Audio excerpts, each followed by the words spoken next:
On the basis of journal entries that we have just discussed, let us understand and prepare the format of trading and profit and loss account. Now students, the format goes as trading and profit and loss account of, here the name of the businessman or the business is mentioned, for the year ending, that is the date on which these accounts are prepared, and it is prepared for the whole year.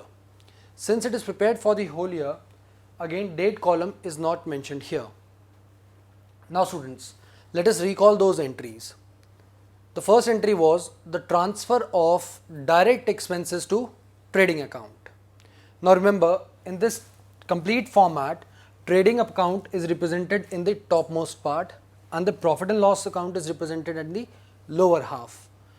So the first entry was trading account debited to opening stock and to all other direct expenses. So then what we'll do here is write opening stock on the debit side. Other direct expenses include purchases. You can also mention 2 opening stock and 2 purchases. Then 2 wages, 2 carriage or freight inwards, then 2 power. Then you can have other direct expenses that might include manufacturing expenses and so on. So all the direct expenses would be written here on the debit side. On the credit side, we'll have incomes or revenues. They include sales.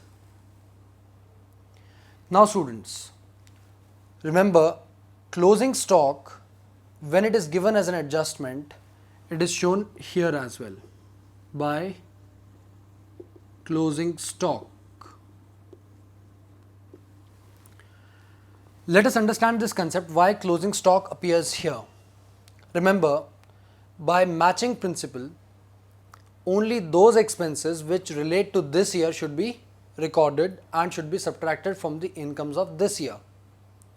Closing stock represents that amount of stock which was purchased during this year but has not been used. So effectively, closing stock should have been deducted from the total of opening stock and purchases. So rather than deducting it, we are showing it on the credit side. In case you decide to deduct it, we can always present this entry as opening stock plus purchases less closing stock. It will give us cost of goods used. Now, once we have put in the direct items, that is direct expenses on the debit side and incomes on the credit side, we'll balance this out and the balancing figure would be to gross profit. And in case debit side is greater, then we would have by gross loss. Remember, I am putting it star on both of these, as the items marked by star, only one of them will appear. Either it would be a profit or it would be a loss. Now students, moving ahead, coming to profit and loss account. Remember, profit and loss account shows indirect expenses and indirect incomes. So the first step is to bring down the profit and loss incurred during this year. In case it is profit, this profit should be transferred here on the credit side of profit and loss account as by gross profit. And you can write CD here, that is carried down to profit and loss account, and BD here, that is brought down from trading account. Again, in case it is loss, it will be put here on the debit side to gross loss brought down. I am again marking these items by star, that means only one of them will appear. Then all the indirect expenses should be put on the debit side.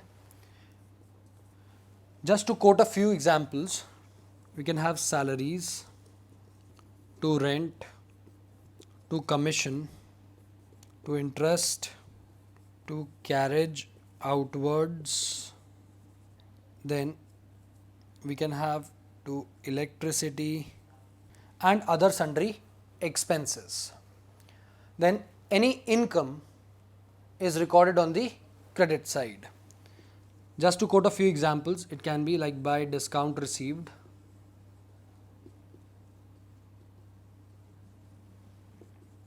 by rent received, and so on. Now students, balancing this out, in case credit side is higher, we will have net balance as net profit, and in case debit side is higher, by net loss. Remember, again marking it by star because only one of these two would appear. Either it would be net profit or it would be net loss. And whatever is there, either profit or loss, would then be taken to the balance sheet and added to the capital in case it is net profit, and in case it is net loss, then deducted out of capital.